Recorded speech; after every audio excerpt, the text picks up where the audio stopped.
chase swarms all over the city. I get text messages, emails, phone calls from hysterical people.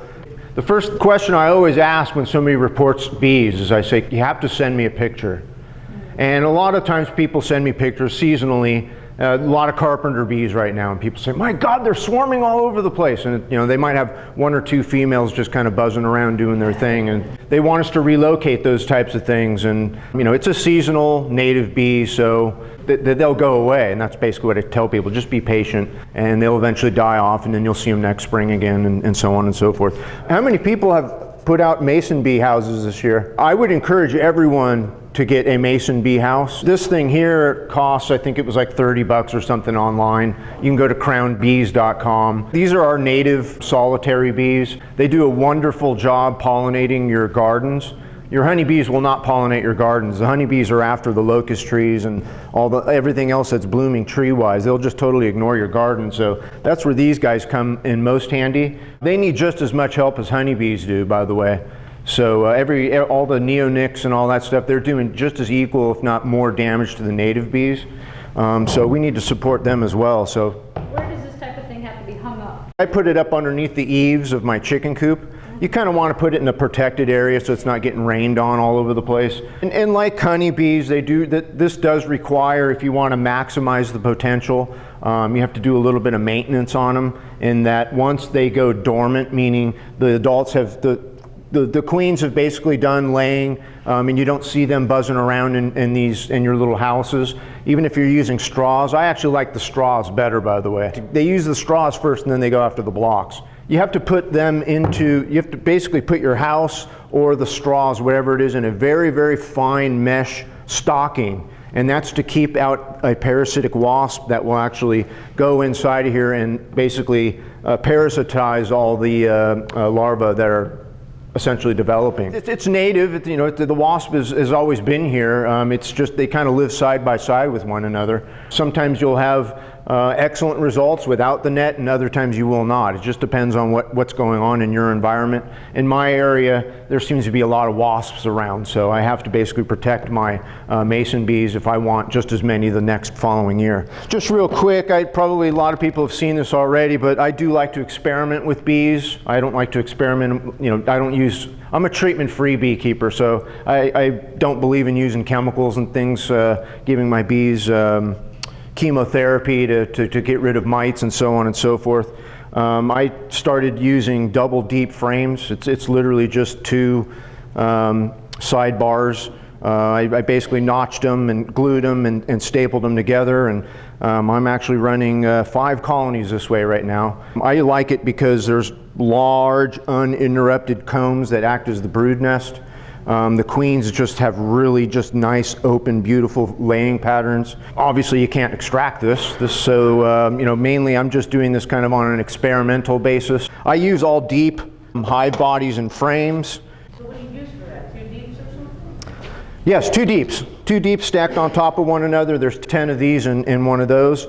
I also have, I built a horizontal hive.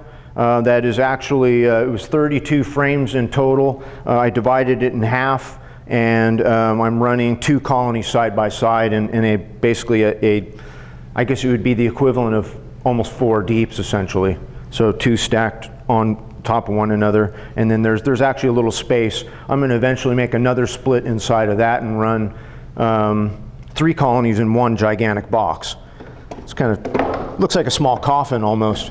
Since we're talking about swarm season, I thought I'd bring in, this is my pride and joy. This is what I like running around the city with. I can get swarms from anywhere from just right here at head level to, I can go to, with a 6-foot ladder, I can get up to about 35 feet with this bad boy. It basically telescopes in on itself, it locks into place, and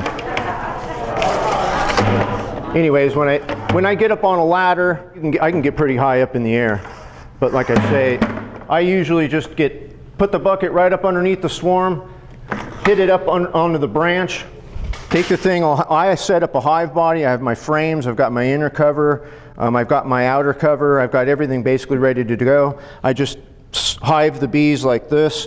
I will have probably, let's say, 3 frames on either side. I'll dump the majority of the swarm into the void. I'll take the remaining frames, put it in there. I'll take the inner cover, put it on top, and at that point, if you got the bulk of the bees in your bucket, it's the rest of them will swarm down into there and join their friends, and then you can put a piece of screen over the inner cover, belt the thing up with a ratchet strap, pick it up like a suitcase, and you're off and running.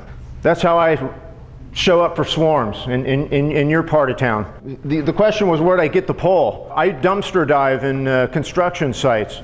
I believe this was a window washing pole, and I just stopped, I looked into the thing, and I thought, well, I wonder if that pole is intact. And I jumped in there and I picked the thing up, and I thought, hot damn, I put a 5-gallon bucket on that thing and I'll be a swarm catching king. Since we are kind of in swarm season, another thing, this is kind of old as well, but I basically make a partitioned box. If you do your inspections regularly and you were to catch your colony either getting ready to swarm or even after it is swarmed, you can easily do, these are holds, each one holds 5 frames.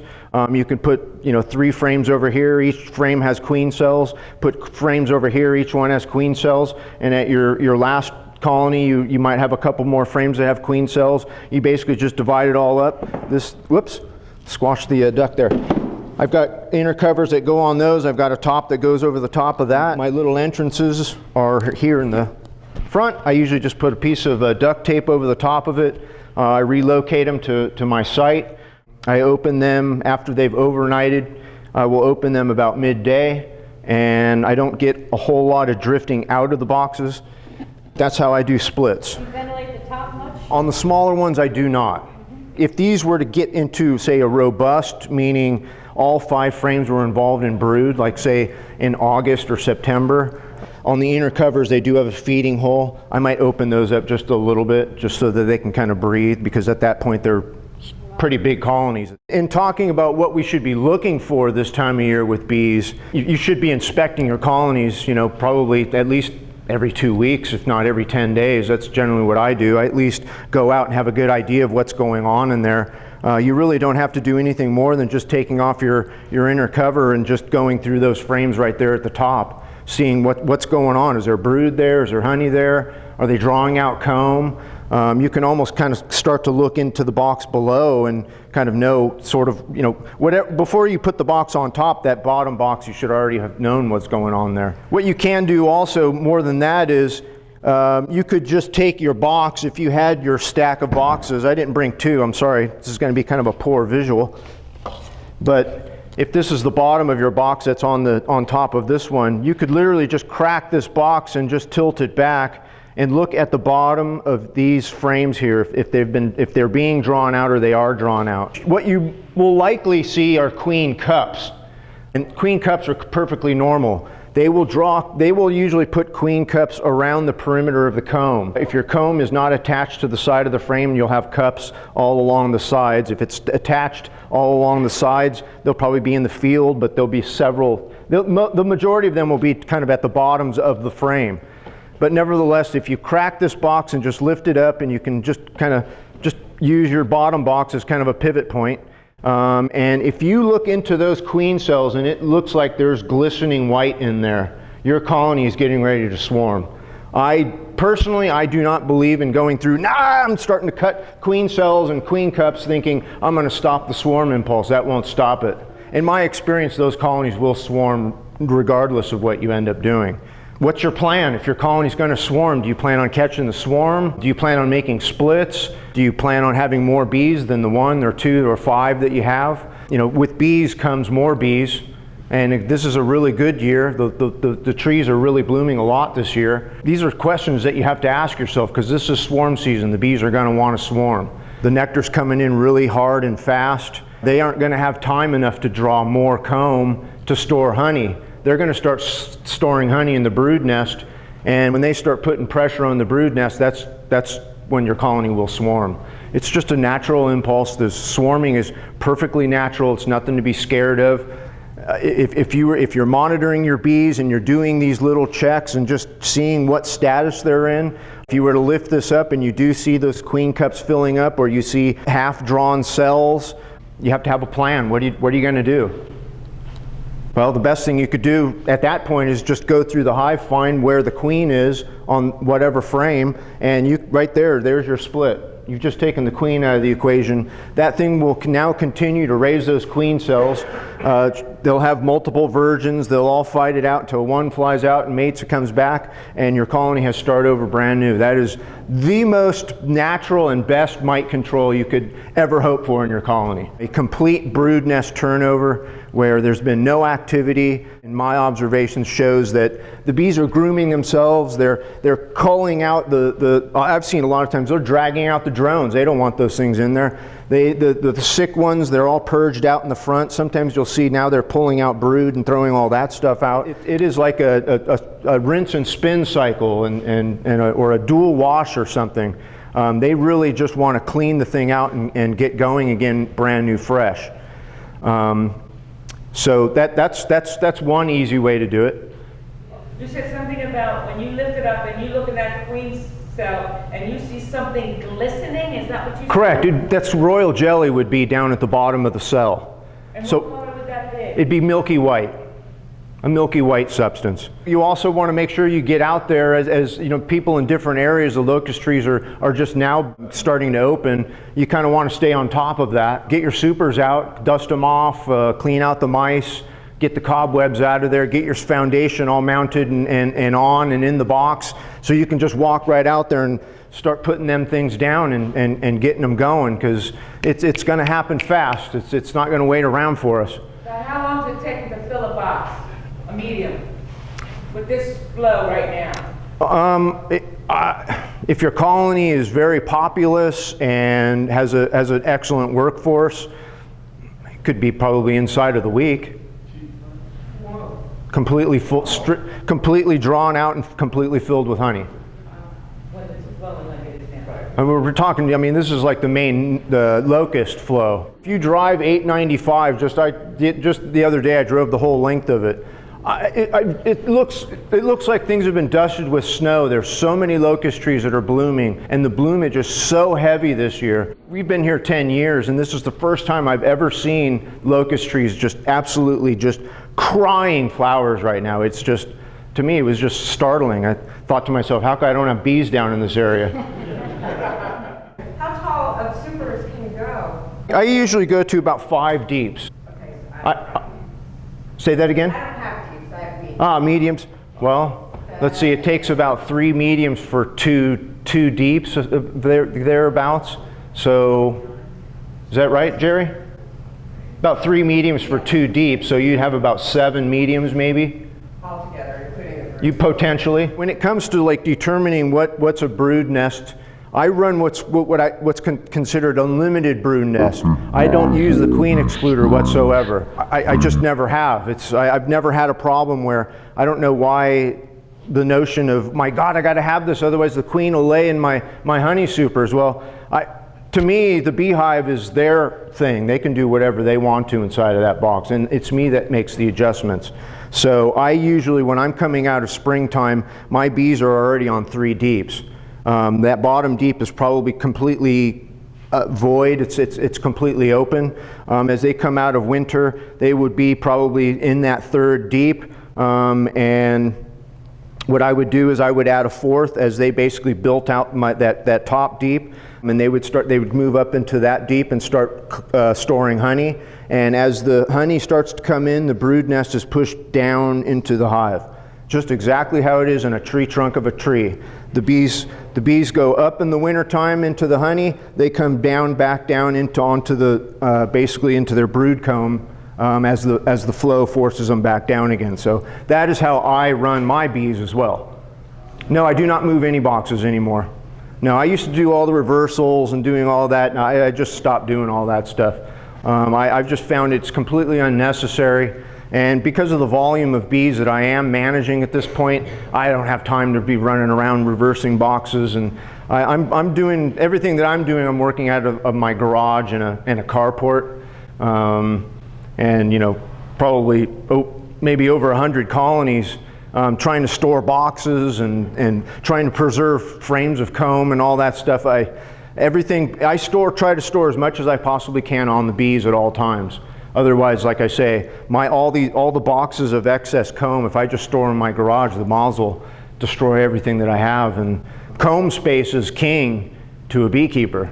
If you've got the comb space and you can manage your combs as your bees need them, you put them on. As they don't need them, you take them off. And then of course you have to figure out a way to store that stuff. Your bees will be the most productive if they don't have to draw any comb at all. They will store tons of honey.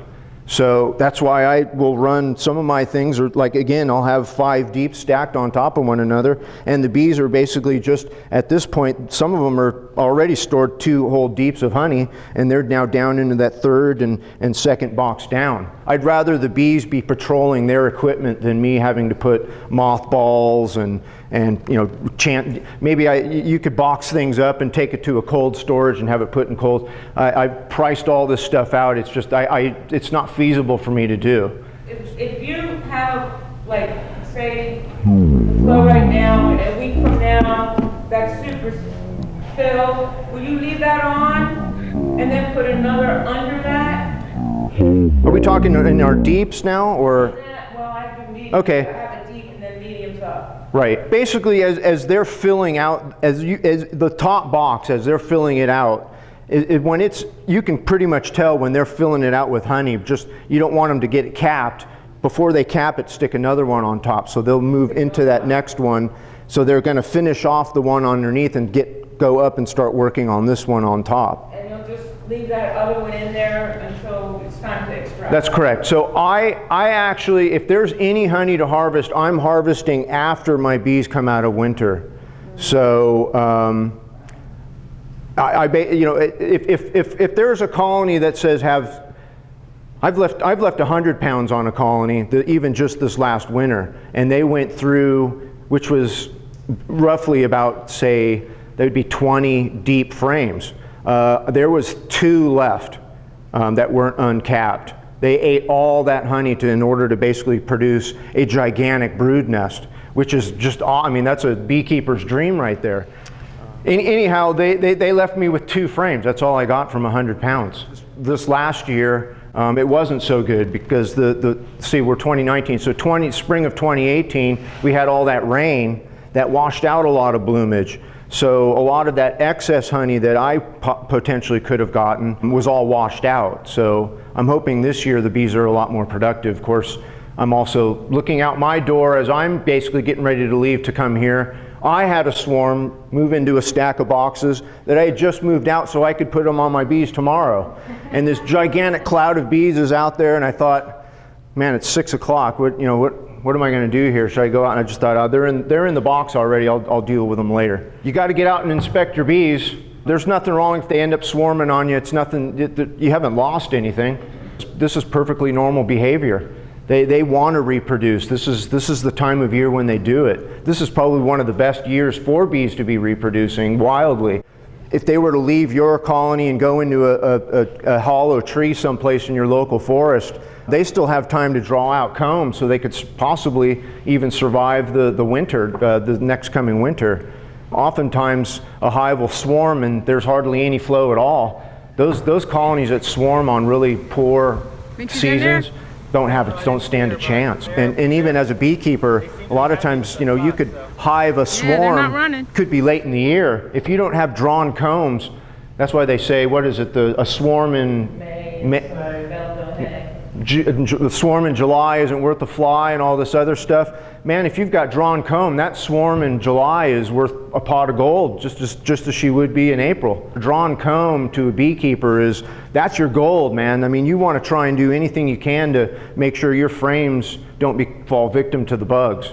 So, doing inspections is perfectly natural. I use small cell foundation for the brood nest. When I start colonies, or say my overwintered splits, which would be 5 framers, when they are split up into their own boxes, individual boxes, they have 5 drawn frames. I would put 5 additional frames of small cell foundation in there and let them build all that out. I have gone more into foundationless.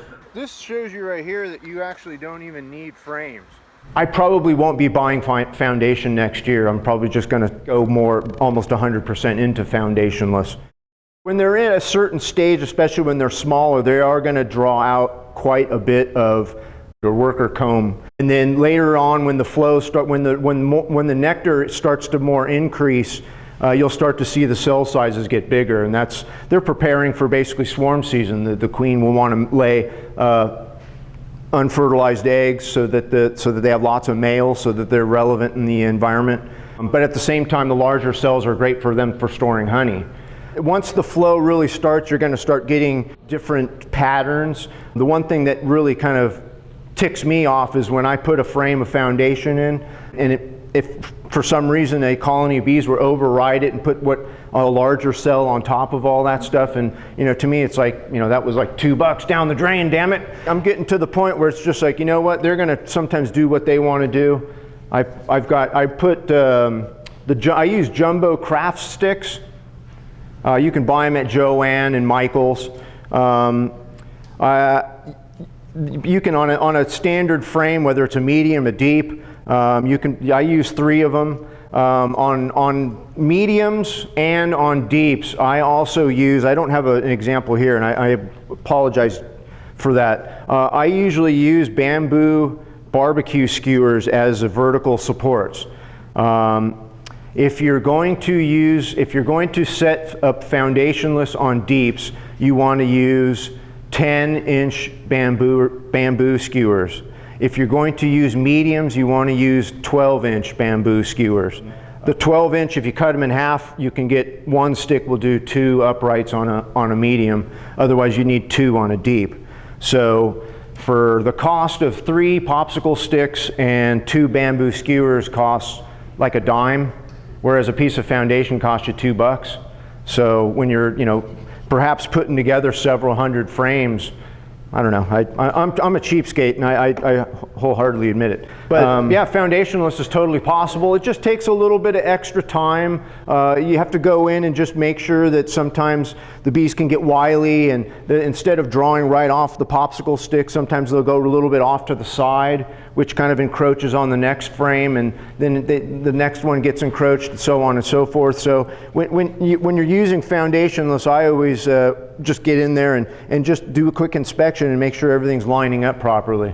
If it's not, I make the quick adjustment. If you got to get on top of it fast, so that's why I say I do inspections. I'm not scared of doing them. I just want to make sure everything's going according to my plan. I get a little bit of say in it because I got to manage these darn things. The reason why I put the verticals in is for extraction purposes.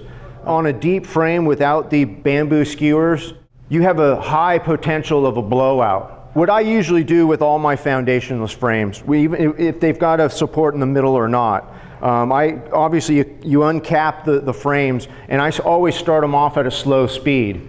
I've got an electric motor on my extractor, so I run it 50% for about 5 minutes. That spins out the heaviest amount of it. Once it starts lightening up, then that comb will probably withstand the centrifugal force.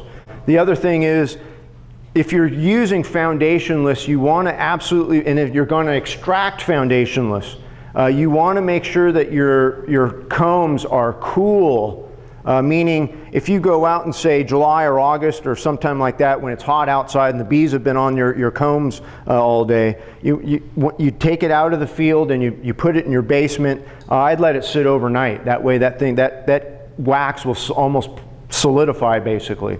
It will withstand a lot more abuse from your extractor.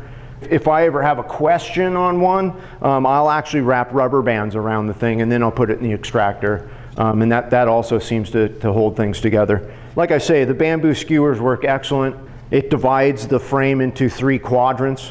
If you happen to have one quadrant that gets damaged for some reason, maybe the wax moths start eating one part of it, you can just cut out that one little quadrant and you still have 2/3 of the comb space that the bees can use. If you're looking for cut comb, you have 3 beautiful sections. You just and drop them into those plastic clamshell trays. It almost like fits perfectly for, they're at Costco for, I think you get 25 for, I can't remember how many, but that makes an excellent Christmas gift. How about drone management? Do you do any of that? I don't do drone management any longer. No, I used to cull drone comb. I used to put mediums into deep boxes, and once they drew it out, generally that would be a larger cell. The queen would run over and lay some eggs, and as soon as they were capped, theory is you take the thing out, and you could sell it to the Asian market. The Asian people love to eat that stuff. The chickens love drone brood, by the way. I don't know if anybody have chickens. It's kind of irrelevant. The chickens go absolutely wild for them. So when I do removals and I've got drone comb, the chickens are they're chomping at the bit to get my cold drone comb. My primary means of mite control are just mainly doing splits, breaking the brood cycle, allowing the bees to make their natural processes. Hopefully they're not completely infested with mites. If they're totally infested with mites and the colony is just downright sick as a dog, you've got bees crawling around all over the ground, some of them have deformed wings. Even breaking the brood cycle probably won't save them. They have if you've got a severe outbreak like that, most people would say, go ahead and destroy them or whatever. I have done brood breaks on them, probably with low success.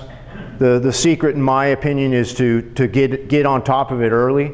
The majority of my splits and brood breaks would be in June, and that's kind of at maybe the highest potential of the colony, meaning the flow is basically over by that time. We're moving now from trees into large bushes. If you happen to be in the city, of course, there's still trees blooming there. A lot of linden trees still on the street. A lot of other street trees are still blooming in the city.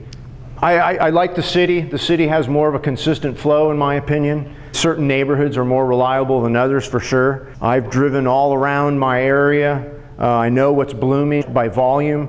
I keep track of things basically on a monthly and kind of a weekly basis. I know essentially where I need to be every season as far as getting boxes out. I like to do things early. For example, I like to have my frames built and have everything all the foundation in the frames and everything ready to go, hopefully no later than the end of March. So I toil away chasing bees all active season, and I'm out toiling in the cold winter building boxes and culling bad combs and just trying to keep track of what's alive and what isn't, starting to plan for the next season. And that's kind of a life of an active beekeeper, at least an urban beekeeper, that is. Any other questions? Are you doing any mite counts? No, I'm not. Nope, I'm strictly on a calendar basis, like I say with my splits. I know how many split boxes I have. I know how many colonies I have. I know exactly which colonies that I target when I do splits, and they're certainly the ones that tend to be the strongest ones. Of course, the other problem is once you get into any sort of volume, it's just where do you put them all, and how do you manage it all? I mean, again, just stacks of boxes, 50, 60, 70 extra boxes. That you can't park your car in your garage anymore. Do you worry about, and how many of your hives, like what percentage of your hives, like what percentage of your hives do you think? I think I might have had 2 colonies that basically I would consider collapsed from mites last year. What do you, I'm going to read an email. Basically, the essence of the email was, her title was Help, and I clicked on the email and I opened it. She says, I have an apiary. I keep an apiary of 15 colonies. She treats in the summer, in the late summer, and in the fall. And she had lost basically, I think she said 12 of her colonies. And this started happening like 5 years ago. She says all of her colonies can have consistent high mite counts, even though she consistently keeps treating for mites. What is she treating with? She was using Apivar, and she was using acid. She was vaporizing with formic acid, I'm sorry. In my opinion, there's no silver bullet for this stuff. Our number one enemy really is the forage. The forage oftentimes, and this is the first time in 10 years, I would say we're getting excellent forage this year. But technically speaking, I would say the vast majority of colonies that aren't seeing any form of nutrition in, say, July, August, and September are malnourished badly. One way you can find out whether or not your colonies are malnourished is allow your bees to collect as much honey as they possibly can this season. And then leave it on them. Don't harvest it. Just leave it on them. and monitor that. Monitor that through after the flow is over, which would be basically the middle of June, end of June, July, August, September, and October. And see just how much honey they go through in July and August and September and October. If you almost have no honey by October, your bees are literally starving to death in the late summer. And that is very common, actually. That's another reason why I don't tend to harvest until after they come out of winter, is because I want to make sure they got everything they possibly need. Number one, because I don't want to feed them. Again, I'm cheap. I don't want to be boiling water in my wife's kitchen and then running down in the basement to stir sugar because she doesn't want it all over her kitchen. And then I got to pour it all in jars and take it all out to the bees. It's just, for me, I don't need the work.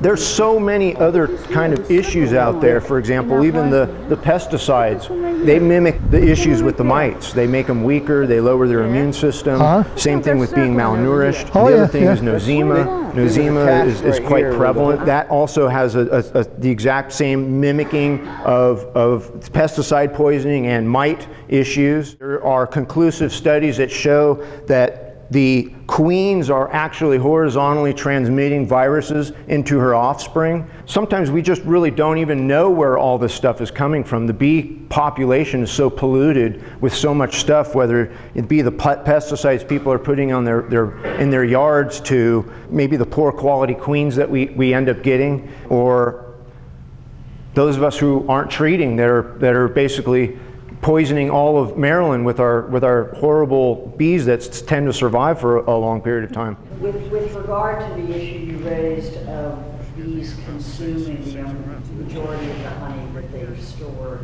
by, say, September, October, in particular with my Italian queens that don't seem to stop laying, right, based on the nectar flow. They seem like to ignore the fact that there's no more nectar coming in, and they just keep raising that population up, and then they just consume everything that they put away. Have you seen anything like that? I have seen it.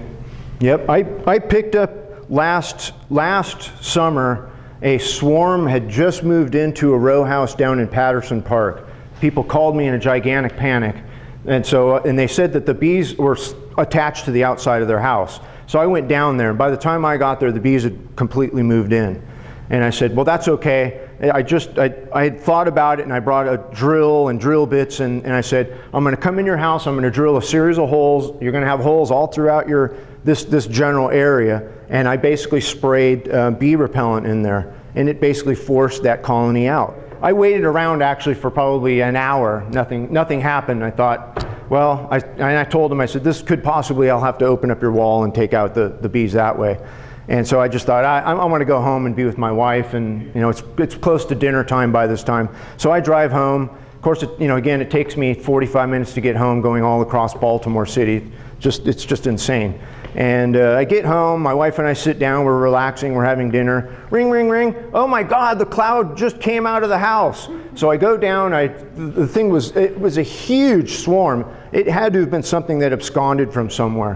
Because I'm telling you, the thing was, it took basically 2 full buckets worth to dump it into, and it was just insane. The same thing happened with this queen. I got her on drawn comb, and I built her up to 2 deeps, and she just laid and laid and laid and laid, and just all the way up to October. Most of my splits, I would call them most of my naturalized colonies, they generally are shutting down in October. This one just, it had almost like a 10-frame brood nest. And I just thought to myself, and of course they didn't have any honey because I picked them up late in the season. So I'm feeding them, and I'm feeding them, and I'm feeding them, and I'm feeding them. And then I would stop feeding them, and they would run through everything that I just fed them, and she would still continue. And I just thought, I just can't stop her. So eventually she just laid herself to death. They just killed themselves. I couldn't control it. I guess potentially what I could have done is caged her and stuck her in there, which would have stopped the laying. But I don't know, to me it was like, they're so unnaturalized, you don't want that in your apiary. You want something that seasonally starts and stops with the flows. So you might have a queen that's laying a lot this time of year, and then when the flow starts tapering off, it's like, you're hauling ass down the highway and you can see the traffic up ahead. You don't just keep laying on it until you get up to the traffic, and then you want to just let your foot off and just start drifting up to it, so that way you can just come to a nice slow. That's the way the bees should be. That's what I consider a naturalized colony. Something that just persists and persists. That's something that should be down in Florida or Texas, where the season is, they can grow for 11 months out of the year. If they're not seasonally adjusted, there's not a whole lot you can do about it. I see it, quite frankly, in a lot of packages. Again, they're on a different timeline where they're being raised and they're coming up here in the northern area. Even just say from Georgia to Maryland, that's probably 3 months of growing season that's lost here. Our growing season is really probably only 6 months. I mean, technically speaking, there's only 4 forage months for our bees, and then there's 8 more months that they have to live through. So that's a rough life right there, in my opinion. That's kind of why I do the things I do. I am running a business, so having honey, I do supply a couple of stores. I do have regular customers that call me and email me and want to come over and pick up honey. So it's always nice to have from a commercial standpoint. The bees did all the work. Honey is bee food. It's not human food. I try to give the bees the best chance I can. As far as, say, nutritionally, they did all the work. I just go in, I steal a couple frames at the end of the year, and I jump for joy that I got a little bit of honey to put in a few jars, so I can show the IRS I'm actually being productive and not a hobby. Bill, you have like a couple of lineages of bees that Yeah, they're not running. from as much as you can because they are so naturalized, or you just You gonna leave that box here for a while? split them as they needed and just let the chips fall right there? Pretty much. I leave it do open a try to little? select the ones that are, Oh, it's already got an again, opening that in sort the of bottom. build up well and shut down early. I've got a colony that's been sitting on my front you leave it porch so they that's been can come sitting and in go? the same 5 deeps for, this is their 6th season. Do they swarm every year? Probably. Do I catch it? Jumping No. bees, I have a right? couple colonies like that. I just don't even, they're in boxes, there's frames in there. I can basically break things apart and look in there and I know everything is intact.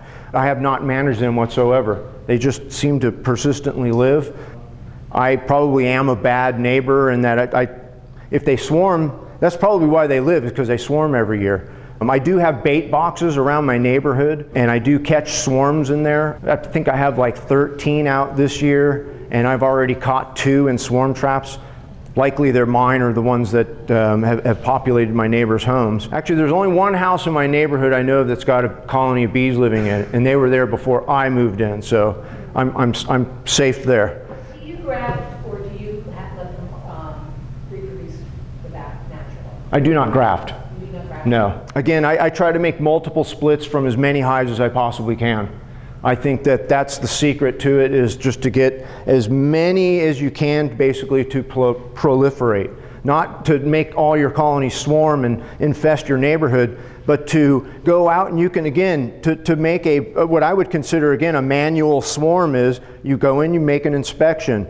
You find what frame the queen is on. You take that frame out, put it in a box. You could probably take, say, 1 or 2 more frames with bees, put it in a box, close it up, and that's put her somewhere else.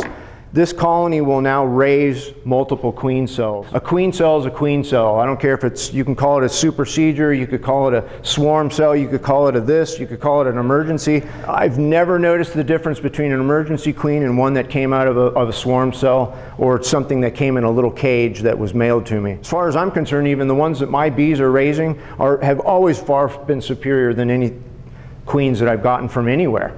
I originally thought that I would stay with more of the Russian end of things. Since now I pick up swarms everywhere and I do splits and I do removals, I sort of gave up on that. Maybe once every, say, 2 to 3 years, there's a gentleman up in Vermont that I order about 6 queens from, just to kind of make he actually is raising Russian queens. I like the Russian bees, actually. I think that they're actually a nice strain of bees. It's a very modest colony. It's not huge and it's not real small. It's just, it performs really well in our climate. So that's why I kind of get those. Otherwise, I would never have to buy queens ever again. When I need them, I just go eeny, meeny, miny, mo. Okay, I'm gonna go find the queen, boom. Now I'll have queen cells in 10 or 12 days, and I've got, if there's 3 or 4 frames that have queen cells, That's how many splits I can make from that colony. So you just have to look at your colony and decide, how do I divide it all up? And do I have the place to do it with? Do you have the box space? Do you have the stand? Do you have the box? Do you have the frames? Do you have the drawn comb? Do you have the inner covers? Do you have the top covers? And where are you going to put all that? If I made an inspection and I crack the boxes and I look at those queen cups, or if I see queen cells being drawn out, or if I already see capped cells. If you see capped cells, the chances are that your queen, it's already swarmed. It's as soon as there is a capped cell, that queen is basically going to get the hell out of there, because she doesn't want to mix it up with virgin queens will tear up your queen in an instant. So that's why she'll shoot out of there as soon as basically they have a couple of queen cells capped. Again, if I see, what I do is if I see that happening, if I know that they're in the swarm impulse, then I have to decide right away, how many boxes is it, how many frames is there? If you have a 10-frame box, or say 2 deeps, or say 3 mediums, whatever it is, you just have to now decide, how are you going to divide all that stuff up? You could potentially just say, I'm just going to cut it in half and just move one box over here and put a lid on it and close that one, put a lid on it, close that one, and that's basically what would be considered a walkaway split. Is the queen over here or is the queen over there? Who cares? Doesn't matter. If the queen's over there and she decides to swarm, you're only losing 1/4 of your population at that point, because this one will stay completely filled with bees. They're going to work on queen cells. This one here is working on queen cells, yet just only 1/4 of the population left. That's a great way to do swarm control as far as controlling your population. But again, I really like to just locate the frame that the queen is on. It gets you in a really good practice to spot her. And then at that point, however many frames you have with queen cells, essentially that's how many splits you can do. Now, if you really want to get down into the weeds, you could now start counting queen cells per frame and say, well, gosh, this frame has 6 separate queen cells and they're all hanging independently of one another. Well, you can now cut each one of those off and make 6 splits off of that one frame. But I personally don't like to do that. I just do it by frame. The frame's got queen cells. I'm not going to divide it up. That goes, if it's got 5 on there, if it's got 1, that's 1 split. And like I say, depending on the frames, that's pretty much how I determine that. Do you have an estimate of how many swarms and cutouts and other incoming bees you have? Well, I've picked up 10 swarms so far. See, how many splits have I made? I've got 4. I filled up 4 of these boxes already. So that's 8. Inflows and outflows, are you getting more beehives each year, or are you staying about the same? This year it's been more. Yeah. Okay. More swarms, a lot of early swarms. It was pre-locust trees. But that's why I say the flow this year is really intense. I think all the plants are just really, the amount of flower buds you see on everything. The red buds were spectacular everywhere I went this year. It was like, wow, from Annapolis all the way up through Baltimore was just, I was taking pictures and sending it back to my family in Southern California, like, oh my God, look at the flowers. This seems like a really good year. There's people calling. I know Stefano down in Southern Maryland, he's got all kinds of removals already lined up. He himself has been chasing swarms all over the place. This beekeeping thing's, it's a tough gig, man. It's something you really gotta really be somebody that can persevere to do this stuff. You gotta really plan ahead. Now, I'm not the greatest planner, so I am a procrastinator. You really have to kind of get yourself into a system. If you're at a point where you say, well, I only want 2 hives, and yet if I do splits every year, I'll end up with, say, 4 by the end of the year, and if they all survive, I'll have 8 the next year, and so on and so forth. Well, you can easily sell those splits. There's always people looking for bees. Bees are always dying. I've heard from a number of people that they've hived packages, and they came back the next day, and the bees took off. There was a lot of that going on around, so it's always nice to have that extra beehive someplace. We started a Baltimore beekeeper group. I'm hoping to do is if we can sort of find someplace in the city or some sort of gated something or another, that we could start a bee yard there where people could actually make splits and take them over to this abandoned lot or something and just park them there, and almost like bees in trust type of thing, a public kind of a bee yard situation.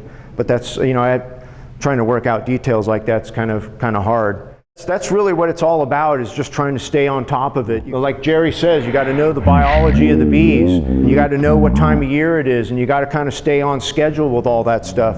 As long as you sort of recognize all these things and you stay on top of your bees, at some point, you almost basically become that fourth bee. Even though you're not in the hive and buzzing and stinging and doing all kinds of stuff, you pretty much know what's going on in there, and you almost always have a feeling as to what's going on right now. There's nothing wrong with when you're going out to put your next box on, pop that inner cover off and just start taking a few frames out and seeing what's going on, and just make sure everything's going fine. Your queen has a nice laying pattern. How many boxes do you have? Is there brood up here? Are you using a queen excluder? The bees could be getting sick in there, and the hive beetles could start getting out of control. Well, you wouldn't know it unless you go in and do an inspection. When you start seeing honey rolling out the front, that's too late. That colony's just about had it. Conversely, it's the same thing as oftentimes the wax moths or something might get out of control in a bottom box someplace, and it basically forces the colony up here. Well, if you just went up through this box up here and maybe the next one down, well, everything looks normal. I put it back. But meanwhile, the basement is essentially being overrun by monsters, and eventually it just absconds the whole colony out of there.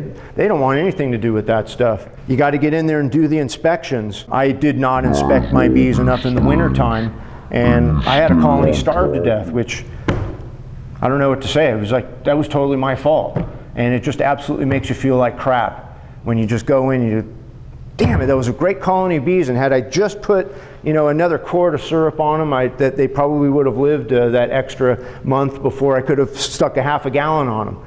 But again, if you're not out there and you don't know what's going on with your bees, or you were late one day and you had an appointment sometime and you didn't inspect and you forgot about it, and the next thing you know, your bees are swarming, and what are you going to do? If you catch your swarm, what are you going to do? Do you have the extra equipment to hive it? So there's a lot to think about. Any questions? What would you do in that case where the bottom one is full of wax moths? Would you pull that bottom box out? Absolutely. Yeah. Yep, and I would try and contain the damage as best as I could. The beetle damage and the moth damage is avoidable if we're doing our inspections. As long as you're not tearing your colony apart and putting frames over there and shaking bees over here and stepping on your queen over there and just getting, being unruly with your bees, there's nothing wrong with going in and taking boxes out and making inspections and carefully moving things around. There's nothing wrong with that. As long as you're going in there and you're being very methodical about things, you're really not going to hurt anything. How do you deal with beetles? I do not do anything with beetles. The bees take care of them. What I notice in a lot of my colonies is, when I take off that outer cover, most of the beetles are on top of the inner cover. So I just quickly, I'm doing the smash-a-beetle. So in that instant, when I just open up that thing, I could get 20, 30 beetles easy in the heart of summer. And they're all the bigger beetles, which are the more adult ones. And you squash all those, man, you just took out a whole population of beetles. I've seen other people's bees, they're using those beetle blaster traps, which are the plastic things that sit on the top with the oil and the vinegar, the salad dressing mix and all that stuff. I see just maybe a few beetles here and there in those things. I see my bees keeping more beetles outside of the hive than there are inside of the hive. So as long as I see that, I don't worry about it. I only leave as much space as the bees can occupy. So if your bees can only occupy 2 boxes, I don't have 5 on there. I'll reduce it down to where the bees can occupy all the boxes. That's an appropriate brood nest. If it's too large, obviously, if your bees are way up here and they've got all this empty comb down here and it's completely uncontrolled, the moths, the beetles, they can get completely out of control, and eventually they'll just eat the whole thing up. The only way you're going to know is if you pretty much are, again, cracking your boxes open, tipping them back. Is there a lot of bees in each box? Yes. Then you can pull this one off and crack this third one down. Is there bees under here? Yeah. Okay, everything's good. I'm starting to put everything back together again. And you have a pretty good idea of what's going on in there. If you're going to treat for mites, obviously, you got to do your mite counts, and then you have to decide what you're going to use on them. You got to have that on hand. If you're going to do it tomorrow, don't be on the phone or on the computer ordering it today. Order it now. So that way you've got it on hand, and you're well versed at how to use the stuff appropriately. The one thing that I have seen with people is not using it properly. Some of these things call for 3 separate doses. You can't just say, well, I'm only going to do 1 because I don't want to hurt my bees. If you got to follow through with the whole protocol, otherwise it's ineffective. You're just, number one, you're wasting your time, and the chances are, in my opinion, the treatments are, you're doing more damage to the mites than you are to the bees. If it's part of what you are doing, again, I suggest make sure you've got the treatments, order them now, because the time is going to come up when you're going to have to probably decide what you're going to do for your summer mite control. How high off the ground are you keeping your hives, and what kind of stand are you kind of using? I used to use just basically cinder blocks with a landscape timber going across them. So I would get them off the ground, say maybe sometimes a foot off. What I use in a couple places are actually railroad ties, just sitting right next to one another, and I can get like 5 hives in a row on one stand. And sometimes I'll actually even take an old piece of carpet, put it down on the ground underneath the whatever I stack the hives on, and that keeps the grass and the poison ivy from growing all over your beehive. But I can't spray anything because my bees are right there. I do use screen bottoms, however, I'm a little kind of on the fence about it. I actually start to think that screen bottoms are okay. I think that if you were to open up your bottom entrance, you're going to get enough ventilation if you have a little bit on the top. Meaning if your lid on top is cracked a little bit so that you can get a little bit of a draft going through. I'm not sure that screen bottoms are as effective as we once thought they were. I mean, as far as like mite control and all that. I'm a little bit more skeptical about it than I used to be. I used to have 100% screen bottom boards, but I also close them off in the winter for sure. I definitely believe that having just an open draft, having just kind of an open bottom I don't find it good policy. Again, we have to think about what we're doing is we're making an artificial tree with these stacks of boxes here. And so they don't have in a tree, it's not a chimney where the air can just flow straight up and out. It's basically just a little hole in a sealed cavity. I do believe that a little bit of ventilation in the wintertime is appropriate, and I think that a little bit in summertime, especially in our climate, being that it can be so humid, a little bit is good to have, but not a lot, just a little. How critical is it when you're doing all these splits that you move the new split to a different location? Not critical whatsoever. I make my split that the entrance is closed. I make the split, I'll put it in the box, and I can just move it right next door. I will, if you're doing the split, let's say you did it midday today, the thing has been closed, it's closed, leave it closed until midday the next day, and that's when I'll pull the tape off. And I usually pull the tape off and stick it like here, and then you pull the other one and stick it right here. Bees actually will memorize objects on the hive, and that's why I don't believe in painting boxes. I don't have rows and rows of white boxes that the bees can't tell which box they just came from. Mine all look totally differently. It looks pretty beat up, but when you make that split and you put one piece of tape here, let's say for example, I put one piece of tape right here, and I'll put the other piece of tape, I don't know, like right there. They will be able to tell. They know it. I mean, you'll see the bees as they come out. The ones that are going like this, and then they go around like this, those are orienting. The ones that just, those are the older ones. You'd have lost them anyways, even if you'd moved your hive 10 miles away. Those foragers, when they come out like a lightning bolt, they don't know where they just came from. They're gone. Like I say, you'll see that the bees will come out, they'll line up on this thing, they'll start to fly around, they'll migrate around like this. They're memorizing what the front of the hive looks like. They're memorizing what's on the side of them. Then they start to go up like this. Now they're doing a topographical, and out of the bee yard they go. And here they come back. I don't tend to see that big of a population drop. When I'm splitting, each one has capped brood. So there's going to be a couple of generations of bees coming into the population as basically the queen cells are ripening and hatching and all that kind of thing. So they will have a good hardy population, and basically an open brood nest. Once that queen flies out, mates comes back, she'll have basically probably 3 open frames that she can just reestablish a brood nest, and off they go. In this configuration, I have had very little trouble overwintering healthy colonies. If they were healthy, they were completely cohesive, and there was basically virtually nothing wrong with them health-wise. I do overwinter these treatment-free. I do feed them. I believe honey is the best policy, but if you got to feed, you got to feed. So I do buy 50 pounds of sugar from Costco for 22 bucks, I think it is, and I make sugar syrup and I feed them up. Any other questions? Do you put a lure in your big traps?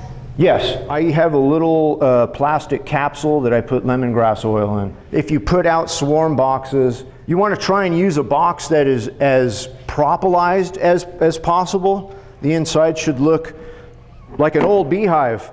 That propolized smell, if you can actually even get a couple of hunks of propolis and rub it generously around the entrance, I encourage everyone to harvest some propolis. Put it in your freezer. And once it's frozen solid, take it out, put it on a chopping board that you don't mind getting stained. Chop it up into lots of totally small pieces, almost like dust.